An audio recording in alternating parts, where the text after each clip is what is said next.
Good morning students. So நம்ம last class என்ன பார்த்தோம் அப்படின்னா atomic radii and ionic radii பார்த்திருப்போம். So ionic radii அப்படின்னா so the distance from the nucleus of an ion up to which it has influence on its electron cloud. So அதுதான் நம்ம என்னன்னு சொல்லுவோம் ionic radii ன்னு சொல்லுவோம். So அந்த ionic radii பீரியட்ல எப்படி டிஃபர் ஆகுது குரூப்ல எப்படி டிஃபர் ஆகுது அப்படிங்கறது இந்த கிளாஸ்ல பார்ப்போம். So first one is variation of ionic radii in a period. So எல்லாமே it is based on nuclear charges. So ஒரே ஒரு பாயிண்ட் ரிமைண்ட் பண்ணிக்கோ. So nuclear charge increase ஆச்சு அப்படின்னா அது atomic radii இருந்தாலும் சரி ionic radii இருந்தாலும் சரி along a period decrease ஆகும், top to bottom வந்து increase ஆகும். சரியா? ஸோ இங்கே வந்து நம்ம எஃபெக்டிவ் நியூக்ளியர் சார்ஜ் அப்படிங்கிற ஒரு டேர்ம் படிப்போம். ஸோ அது என்னங்கிறது பின்னாடி ஒரு எக்ஸாம்பிள் பார்க்கும்போது நல்லா புரியும். So the ionic ரேடியை along a period, so the effective nuclear charge increases along a period. So nuclear charge increase ஆச்சு அப்படின்னா it bulls the electron very very nearer to nucleus. So இது வந்து nucleus. So nuclear charge increase ஆக இந்த outermost electron இருக்குல்லே அது வந்து என்ன ஆகும், நியூக்ளியஸை ரொம்ப நெருங்கி வரும். ஸோ அப்படி வரும்போது என்னாகும், உனக்கு அந்த அட்ராக்ஷன் வந்து கிரேட்டராக இருந்துச்சு அப்படின்னா அந்த நியூக்ளியஸ்க்கும் அந்த எலக்ட்ரானுக்கும் உள்ள டிஸ்டன்ஸ் வந்து அந்த இடத்துல நமக்கு டிக்ரீஸ் ஆகும். ஸோ அப்படி டிக்ரீஸ் ஆகும்போது அயானிக் ரேடியையும் என்ன ஆகும், அந்த இடத்துல லெஃப்ட் டு ரைட் வந்து டிக்ரீஸ் ஆகும். So the next variation of ionic radii in a group. So நம்ம டாப் டு பாட்டம் வரும்போது அடிஷ்னல் ஆஃப் எலக்ட்ரான்ஸ் வந்து எங்கே ஆட் ஆகும் அப்படின்னா நியூ செல்ஸில் வந்து ஆட் ஆகிட்டே இருக்கும். ஸோ இது வந்து ஃபர்ஸ்ட் ஆர்பிட், இது செகண்ட் ஆர்பிட், இது தேர்ட் ஆர்பிட். ஸோ ஒவ்வொரு எலக்ட்ரானும் அடுத்தடுத்த செல் நமக்கு என்ன ஆகும், ஆட் ஆகிட்டே வரும். ஸோ அப்படி ஆட் ஆகும்போது ஸோ ஒரு செல் வந்து இன்னொரு செல்லை என்ன பண்ணும், ஷீல்டு பண்ணும். ஓகேவா? ஸோ இது வந்து நியூக்ளியஸ், இது வந்து each orbit. So number of electrons வந்து ஒவ்வொரு ஆர்பிட்டில் ஆட் ஆகும்போது நம்பர் ஆஃப் செல்ஸ் வந்து என்ன ஆகும், இன்க்ரீஸ் ஆகும். அப்படி இன்க்ரீஸ் ஆகும்போது ஒரு ஷெல் வந்து இன்னொரு ஷெல்லை என்ன பண்ணும், மறைக்கும், தட் இஸ் ஷீல்டு பண்ணும். அப்படி ஷீல்டு பண்ணும்போது எலக்ட்ரான்ஸுக்கும் நியூக்ளியஸ்க்கும் உள்ள டிஸ்டன்ஸ் வந்து என்ன ஆகும், இன்க்ரீஸ் ஆகிட்டே இருக்கும். அந்த நியூக்ளியர் சார்ஜ் அப்படிங்கிற இது வந்து என்ன ஆகும், உனக்கு குறையும். So top to bottom the effective nuclear charge வந்து டிக்ரீஸ் ஆகும். அப்படி டிக்ரீஸ் ஆகும்போது அயானிக் ரேடியே அந்த இடத்துல இன்க்ரீஸ் ஆகும். சரியா? ஸோ ஒரு எக்ஸாம்பிள் வச்சு நம்ம பார்ப்போம். ஸோ இங்கே வந்து நம்ம ஒரு சோடியம் அண்ட் சோடியம் அயான் வந்து எடுத்திருக்கோம். ஸோ தட் இஸ் ஆட்டம், ஒரு ion. So what is the atomic number of sodium? 11. So S அப்படிங்கிறது screening constant which is calculated by Slater rule. So every elementக்கும் ஒவ்வொரு screening constant வந்து நமக்கு கிடைக்கும். சரியா? So next you calculate effective nuclear charge. So what is effective nuclear charge? அந்த shielding தான் என்ன சொல்லுவோம், effective எந்த அளவுக்கு வந்து மறைக்குது. ஸோ அதுதான் அது effective nuclear charge.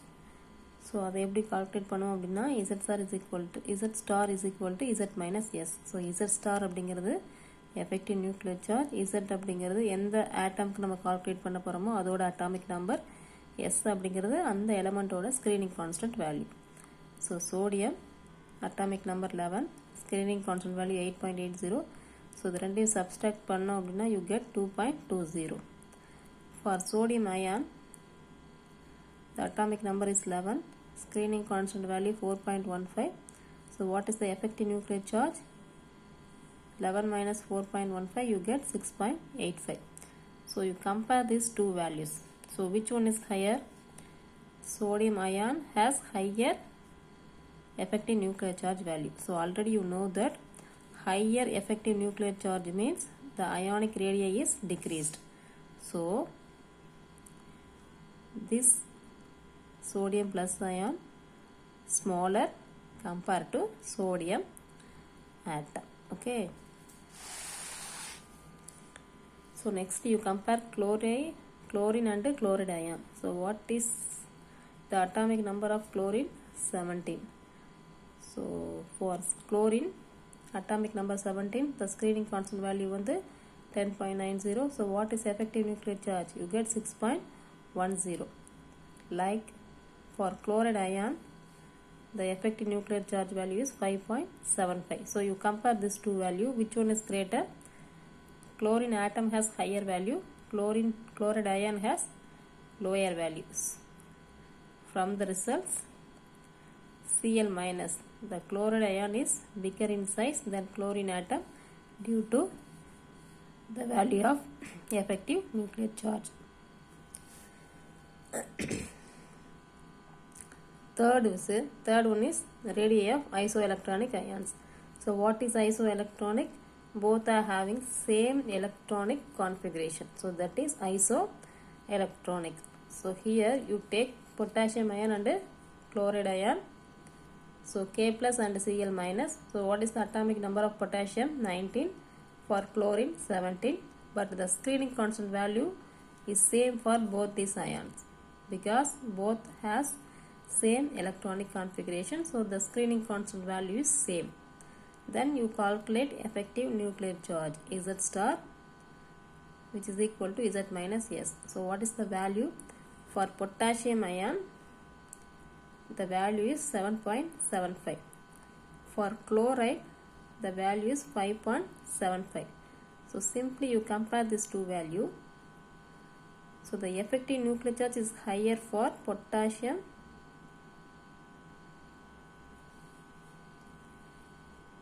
K plus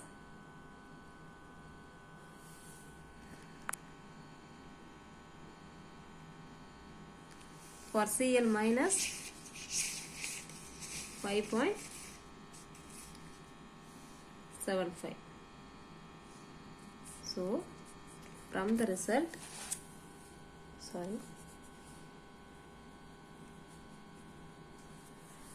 potassium ion, that is K plus, is smaller than Cl minus ion. Okay. So once again I repeated. So நம்ம இப்போ என்ன பார்த்தோம் அப்படின்னா ionic radii. So ionic radii along a periodல எப்படி இருக்கு, top to bottom வந்து எப்படி இருக்குன்னு பார்க்க போறோம். It is based on effective nuclear charge. So the ionic radii along a period decreases because the effective nuclear charge is increases. But you note the top to bottom, the ionic radii increases because the effective nuclear charge will be decreased. Okay, these are the reason.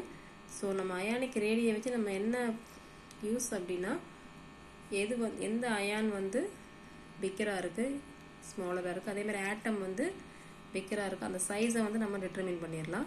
So அதுக்கு 3 example பார்த்துருக்கோம். Sodium and sodium ion, chlorine and chloride ion, so potassium and chloride ion. So இது 3 நம்ம compare பண்ணி எது bigger சைஸில் இருக்குது, எது smaller சைஸில் இருக்குது நம்ம வந்து ஃபைண்ட் அவுட் பண்ணிடலாம். Okay. So next concept is ionisation potential. So what is ionisation potential? The energy required to remove the most loosely held electron from an isolated gaseous atom is called ionization potential or ionization energy. So it is simply represented as IP, that is ionization potential, or IE, ionization energy. So it is expressed in terms of electron volt. Okay. So this is the general equation. So M அப்படிங்கிறது atom, gaseous atom. So E அப்படிங்கிறது நம்ம கொடுக்கிற energy, or it is needed some energy. So it gives ion M plus in the gaseous state plus 1 electron is removed here. Okay. So what is the ionization potential? The energy required to remove most loosely held electron. So நம்ம வந்து எலக்ட்ரானுக்கும் நியூக்ளியஸும் ரொம்ப attraction இருந்துச்சு அப்படின்னா அந்த எலக்ட்ரானை remove பண்ணுறது வந்து very very tedious. So நம்ம வேலன்ஸ் செல் எலக்ட்ரான்ஸ் வந்து எப்படி இருக்கும் அப்படின்னா லூஸ்டாக பைண்ட் ஆகிருக்கும். ஸோ அந்த எலக்ட்ரான் நம்ம ஈஸியாக என்ன பண்ணிடலாம், ரிமூவ் பண்ணிடலாம். ஸோ அதை ரிமூவ் பண்ணுறதுக்கு தேவையான எனர்ஜி தான் என்னது, ionisation potential.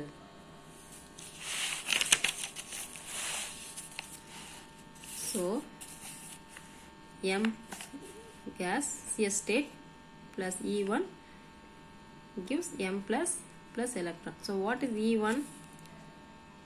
So the energy required to remove 1 2 3 electron. So நம்ம அடுத்தடுத்து நம்ம என்ன பண்ணலாம், எலக்ட்ரான் வந்து ரிமூவ் பண்ணலாம். சப்போஸ் ஃபர்ஸ்ட் எலக்ட்ரானை ரிமூவ் பண்ணுறதுக்கு நீ கொடுக்குற எனர்ஜி வந்து என்னது E1. அதே மாதிரி செகண்ட் எலக்ட்ரானை ரிமூவ் பண்ணுறதுக்கு நம்ம கொடுக்குற எனர்ஜி வந்து E2. தேர்ட் எலக்ட்ரானை ரிமூவ் பண்ணுறதுக்கு நம்ம கொடுக்குற எனர்ஜி வந்து E3. ஸோ அதை தான் நம்ம ஈக்குவேஷனை ரெப்ரசன்ட் பண்ணியிருக்கோம். So M plus E1 this is used for removal of first electron you get. So ஒரு எலக்ட்ரான் போச்சு அப்படின்னா you get M plus. Okay, again ஒரு எலக்ட்ரானை நம்ம ரிமூவ் பண்ணும்போது you get M2 plus. So ஃபர்தராக ஒரு எலக்ட்ரானை ரிமூவ் பண்ணோம் அப்படின்னா it is a M3 plus.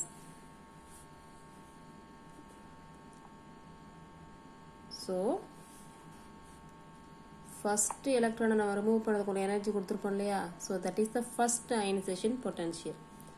So next you supply the removal of second electron. So that is second ionisation potential. For third electron that energy is third ionization potential. So what is the order of ionization potential? So this is the nucleus. This is the first, second, third, just for your reference. So இங்கே ஒரு electron present ஆகிருக்கும், இங்கே ஒரு electrons இருக்குது, இங்கே ஒரு electrons இருக்குது, சரியா. ஸோ இதுக்கும் உள்ள அட்ராக்ஷன் எப்படி இருக்கும், very very strong attraction. So இதுக்கும் உள்ளது இந்த அளவுக்கு இருக்காது, அதை விட கொஞ்சம் கம்மியாக இருக்கும். ஸோ இந்த நியூக்ளியஸுக்கும் தேர்ட் எலக்ட்ரானுக்கும் உள்ள அட்ராக்ஷன் வந்து எப்படி இருக்கும், வெரி வெரி லோவாக தான் இருக்கும். ஸோ நம்ம இந்த எலக்ட்ரானை தான் ஃபஸ்ட்டு ரிமூவ் பண்ண போகிறோம். ஸோ இதுதான் என்னது ஃபர்ஸ்ட் அயனைசேஷன் பொட்டன்ஷியல். ஸோ இந்த எலக்ட்ரானை ரிமூவ் பண்ணுறதுக்கு நம்ம கொடுக்குற energy second ionisation potential. This is the third one. எப்போவுமே ஃபர்ஸ்ட் அயனைசேஷன் பொட்டன்ஷியல் வந்து எப்படி இருக்கும், அதோட எனர்ஜி ரொம்ப ரொம்ப லோயராக தான் இருக்கும். Because it is a outermost electron. So நம்ம கொஞ்சம் energy, little amount of energy வந்து சப்ளை பண்ணாலும் நம்ம என்ன பண்ணிடலாம், ஈஸியாக இந்த எலக்ட்ரானை ரிமூவ் பண்ணிடலாம். பட் செகண்ட் தேர்டு போகும்போது, இன்னர் எலக்ட்ரான்ஸ் போகும்போது, ஸோ ஃபோர்ஸ் ஆஃப் அட்ராக்ஷன் வந்து ரொம்ப அதிகமாக இருக்கும்போது நம்ம நிறைய எனர்ஜி கொடுத்தா தான் அந்த எலக்ட்ரானை வந்து ரிமூவ் பண்ண முடியும். ஸோ அடுத்தடுத்த எனர்ஜி லெவல், அடுத்தடுத்த அயனைசேஷன் பொட்டன்ஷியல் போகும்போது என்ன ஆகும், நம்ம ரொம்ப ரொம்ப மோர் அமௌண்ட் ஆஃப் எனர்ஜி வந்து சப்ளை பண்ண வேண்டியிருக்கும். So fourth ionization potential greater than third, third is greater than second, then first. Okay, this is the order of ionization potential. So for example, this is the element, this is the ionization potential. So for hydrogen it contains only one electron, so the ionization potential is 13.6 electron volt. For helium it has 2 electron, so this is the first ionization potential. You compare these two values. So first one is lower, second one is greater. So for helium, first ionization potential is 24.6, then second one is 54.5. So you compare this all the elements.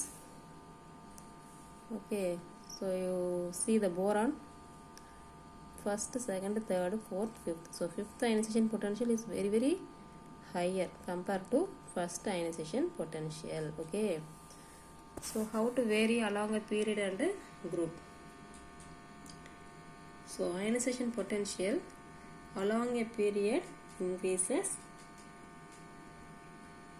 top to bottom is decreases. So what is the reason? It is also based on nuclear charge. So along a period, already you know that the nuclear charge increases along a period and the atomic size decreases. Okay, so the atomic size decrease ஆகும்போது, so this is the nucleus. So atomic size வந்து குறைய என்ன ஆகும், force of attraction very very stronger இருக்கும். So நம்ம நிறைய energy கொடுத்தா மட்டும்தான் என்ன பண்ண முடியும், எலக்ட்ரானை வந்து ரிமூவ் பண்ண முடியும். ஸோ அயனைசேஷன் பொட்டன்ஷியல் அந்த இடத்துல என்ன ஆகும், இன்க்ரீஸ் ஆகும். Okay, so ionisation potential along a period increases because the nuclear charge increases along a period, so the atomic radii is decreased, so automatically ionization potential is decreased. Okay, so you note the periodic table. So first ல என்ன இருக்கும், first காலத்தில் alkali metals இருக்கும். Okay, so lastல பார்த்தோம் அப்படின்னா halogen, so அதுக்கப்புறம் noble gases இருக்கும். So alkali metals have lowest ionization potential, halogen has highest ionization potential.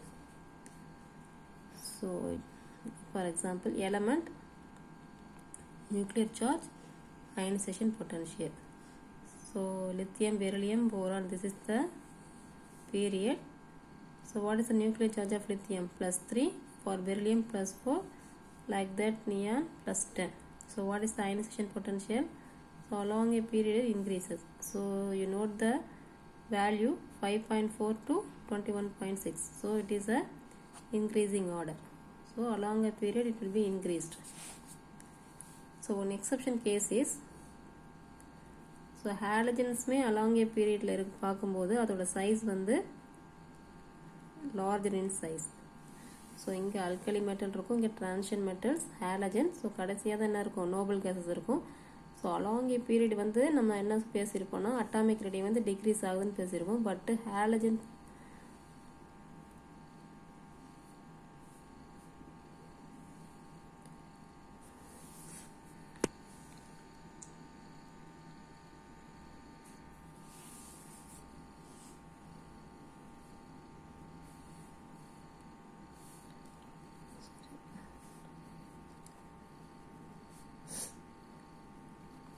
so okay, so alkali metal, transition metal, halogens and last என்ன இருக்கும் உனக்கு noble gases வந்து இருக்கும்.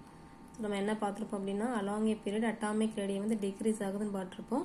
பட் ஒன் எக்ஸப்ஷன் பார்த்தோம் அப்படின்னா inert gases are larger in size than halogen, because inert gases எடுத்தோம் அப்படின்னா electrons வந்து எப்படி இருக்கும் அப்படின்னா symmetrically arrange ஆயிருக்கும். ஸோ symmetrically arrange ஆயிருக்கும் போது அந்த ஸ்பியரில் வந்து எந்த ஒரு டிஸ்டார்ஷனும் இருக்காது, கரெக்ட் அரேஞ்ச்மெண்ட்டாக ப்ரெசென்ட் ஆகிருக்கும். ஸோ அதோட சைஸ் பார்த்த அப்படின்னா உனக்கு அந்த இடத்துல லார்ஜர் இன் சைஸாக இருக்கும், because completely filled S and P ஆர்பிட்டால் இருக்கும். அதே மாதிரி எலக்ட்ரான்ஸோட அரேஞ்ச்மெண்ட் வந்து சிமெட்ரிக்கலாக அரேஞ்ச் ஆகிருக்கும். ஸோ அதனால் அதோட சைஸ் வந்து very very bigger. So ionisation பொட்டன்ஷியலும் அதுக்கு வந்து எப்படி இருக்கும், ஹையராக தான் இருக்கும். ஓகே, ஸோ நெக்ஸ்ட்டு நம்ம என்ன பார்க்க போகிறோம் அப்படின்னா பெரிலியத்தையும் நைட்ரஜனையும் கம்பேர் பண்ணணும். ஸோ இது மட்டும் என்ன ஆகும், இன்க்ரீஸ் ஆகிருக்கும். ஸோ இதோட கம்பேர் பண்ணும்போது போரானோட கம்பேர் பண்ணும்போது இதுக்கு லோயராக இருக்கணும், பட் ஹையராக இருக்குது. அதேமாதிரி ஆக்சிஜனோட கம்பேர் பண்ணும்போது நைட்ரஜனுக்கு லோயராக இருக்கணும், ஹையராக இருக்குது. ஸோ இந்த ரெண்டு கேஸும் எக்ஸப்ஷனாக இருக்குது. ஸோ என்ன ரீசன் பார்த்தோம் அப்படின்னா பெரிலியமும் நைட்ரஜனும் கம்ப்ளீட்லி ஃபில்டு ஆர்பிட்டால்ஸாக வந்திருக்கும். ஸோ பெரிலியத்தில் பார்த்தோம் அப்படின்னா 2s orbital is completely filled, நைட்ரஜனில் 2p ஆர்பிட்டால் வந்து completely filled. So completely filled means it is a more stable. So you supply more and more energy to remove the electron. So பெரிலியமும் நைட்ரஜனும் நம்ம நிறைய energy கொடுத்தா மட்டும்தான் என்ன ஆகும், எலக்ட்ரான்ஸ் வந்து ரிமூவ் பண்ண முடியும். ஸோ அந்த ரெண்டு மட்டும் ஹையஸ்ட் அயனைசேஷன் பொட்டன்ஷியல் வச்சுருக்கோம், சரியா. ஸோ அதே மாதிரி magnesium பாஸ்பரஸும் high ionization potential, then aluminum and sulfur. So this reason is magnesium and phosphorus also have a completely filled orbital. So completely filled means it is more stable. So more stable means you supply more and more energy to remove the electrons, so it has high ionization potential. Okay, so next you come to transition element. So transition elements பார்த்தோம் அப்படின்னா it is almost constant. So எல்லா elements அந்த சீரீஸில் பார்த்தோம் அப்படின்னா எல்லா எலமெண்ட்ஸுக்கும் almost constant ionisation potential இருக்கும். So this is the reason the compensation between the nuclear charge by the shielding effect of the d orbital of electrons. Okay.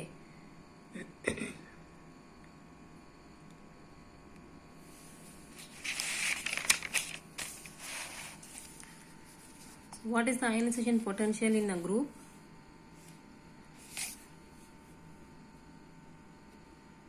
So from top to bottom shielding effect increases, so the effective nuclear charge is decreased.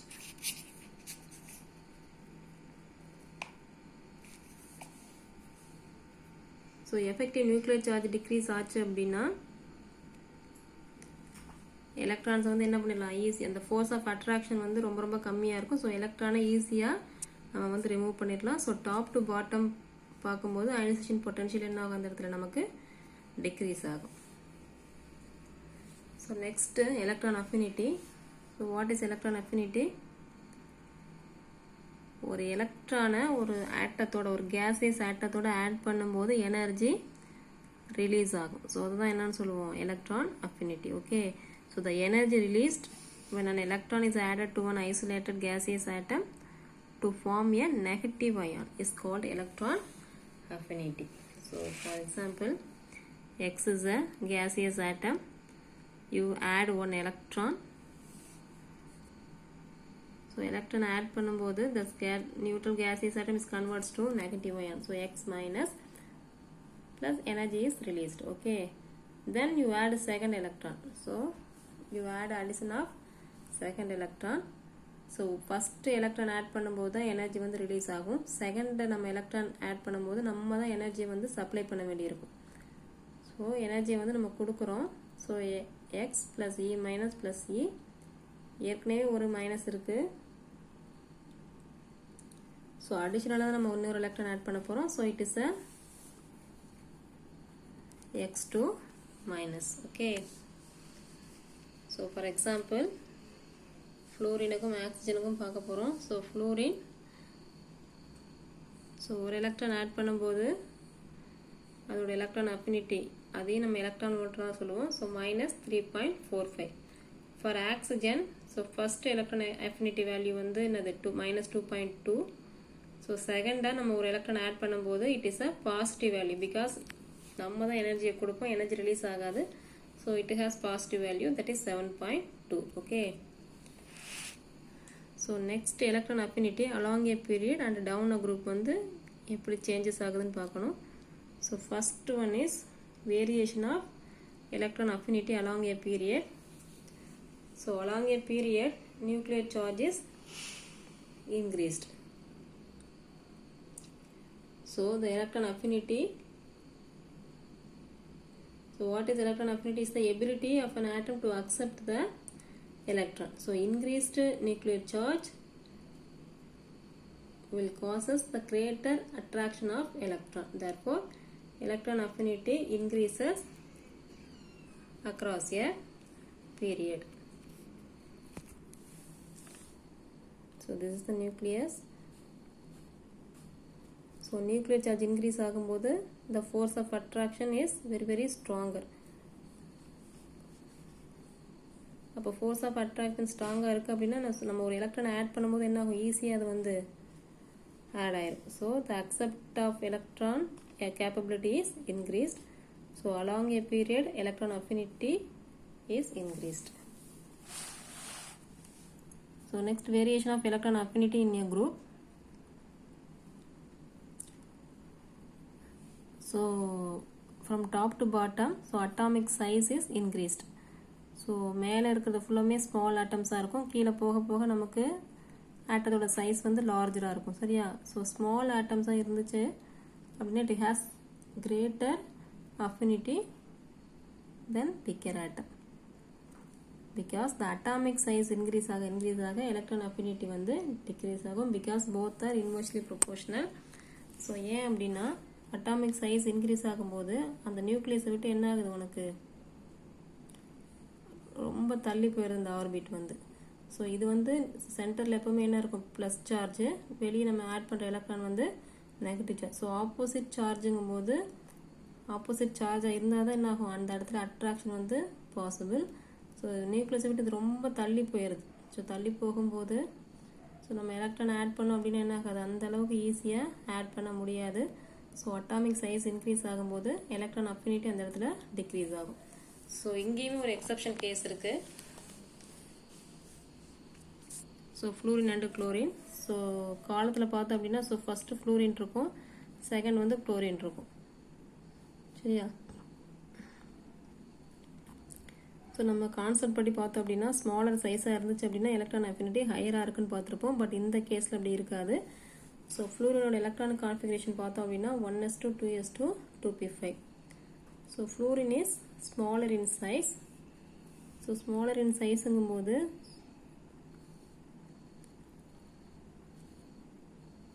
So ஏற்கனவே அதில் electrons வந்து நிறைய present ஆகிருக்கும். So 2p5 இருக்குது. So ஒரு electron அவன் நியூவாக add பண்ணும்போது அந்த இன்கமிங் எலக்ட்ரானோட இந்த எலக்ட்ரான்ஸ் என்ன பண்ணும்? ரிப்பல்ஷன் பண்ணும், அட்ராக்ஷன் பண்ணாது. So it will repel the incoming electron. So ஃப்ளூரினுக்கு மட்டும் அந்த இடத்துல என்ன ஆகும்? எலக்ட்ரான் அஃபினிட்டி வந்து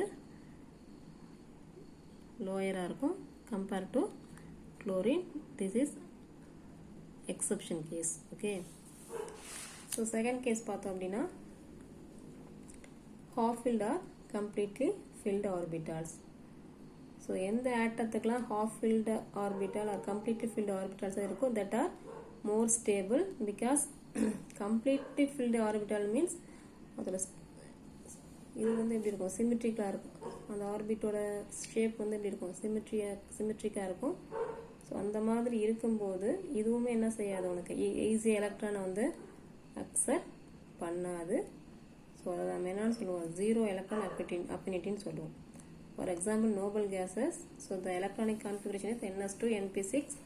ஸோ இது வந்து கம்ப்ளீட்லி ஃபில்டு ஆர்பிட்டா. ஸோ கம்ப்ளீட்லியாக ஃபில்ட் ஆயிடுச்சு. ஸோ ஃபர்தராக எந்த ஒரு எலக்ட்ரானையும் நம்ம என்ன பண்ண முடியாது, அந்த இடத்துல ஆட் பண்ண முடியாது. So it is a zero electron affinity. Okay, thank you.